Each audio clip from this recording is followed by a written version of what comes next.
మీరు చూస్తున్నారు FIR news. తాజా వార్తలు, కీలక అప్డేట్స్ కోసం మా ఛానల్ను సబ్స్క్రైబ్ చేయండి.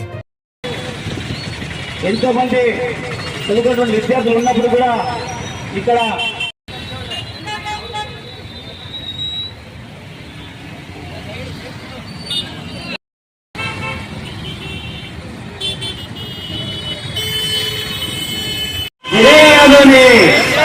ఇవ్వాలి ఇవ్వాలి ఇవ్వాలి ఇవ్వాలి కావాలి కావాలి విద్యావైద్యం కావాలన్నా నీళ్ళు కావాలన్నా సాధిస్తాం సాధిస్తాం. కర్నూలు వద్దు కర్నూలు వద్దు. చేయదుని చేయదుని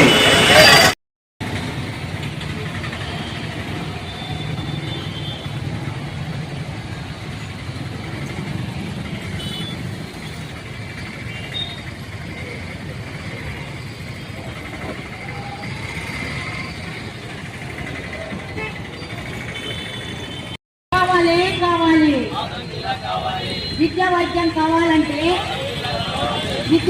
కావాలంటే మన భవిష్యత్తు బాగుపడాలంటే ఆదోని ప్రజల ఐక్యత, 5 నియోజకవర్గాల ప్రజల ఐక్యత కావాలి కావాలి కావాలి కావాలి. రిలే నిరాహార దీక్షలో కూర్చున్నటువంటి మా జేఏసీ నాయకులందరికీ కూడా ఉద్యమాభివందనాలు. మా ఏరియాకు ఎమ్మినూరు కలగొట్ల గ్రామానికి విచ్చేస్తున్నటువంటి సీఎం గారికి వినతి పత్రం ఇవ్వడానికి నిన్ననే మేము కలెక్టర్ గారిని, ఎస్పీ గారిని కూడా కలవడం జరిగింది.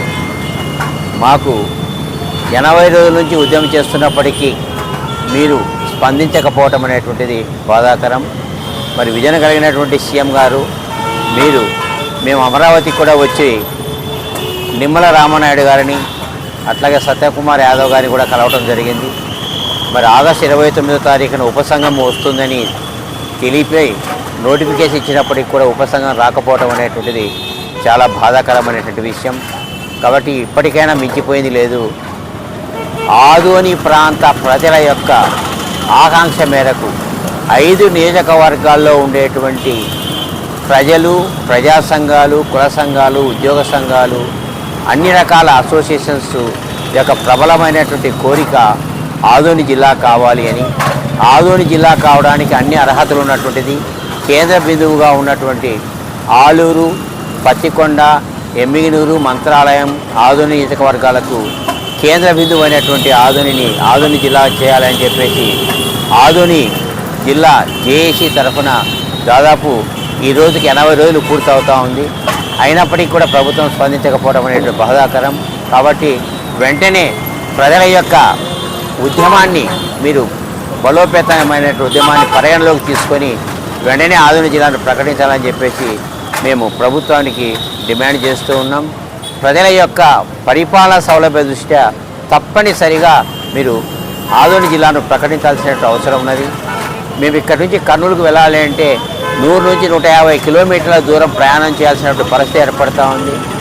వైద్యపరంగా అనేక అష్టకష్టాలు పడుతున్నటువంటి ప్రజల యొక్క ఆకాంక్షను నెరవేరాలన్నా, పరిశ్రమలు రావాలన్నా, సాగునీరు, తాగునీరు కావాలన్నా కూడా ఆదోని జిల్లాను ప్రకటించాల్సిన అవసరం ఉన్నది. రోడ్లు వెడల్పు చేయాల్సినటువంటి అవసరం ఉన్నది.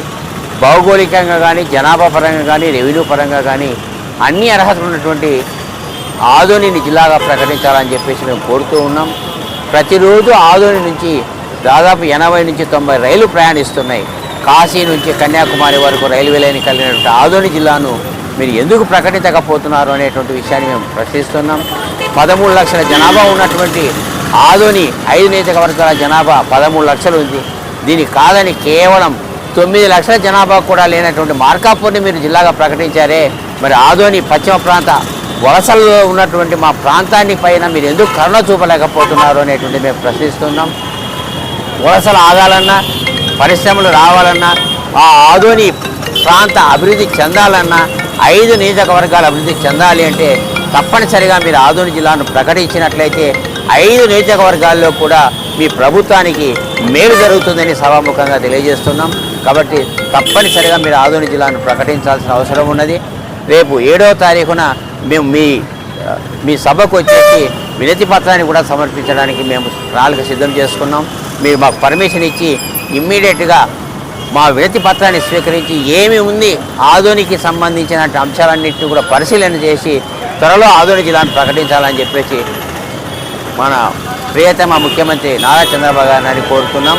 ఆదోని చేసే తరఫున మా విన్నపం మీరు తప్పనిసరిగా ఆలకించి మాకు జిల్లా ప్రకటించాలని చెప్పేసి కోరుతూ, నా పేరు రఘురామయ్య, జేఏసీ నాయకుడు.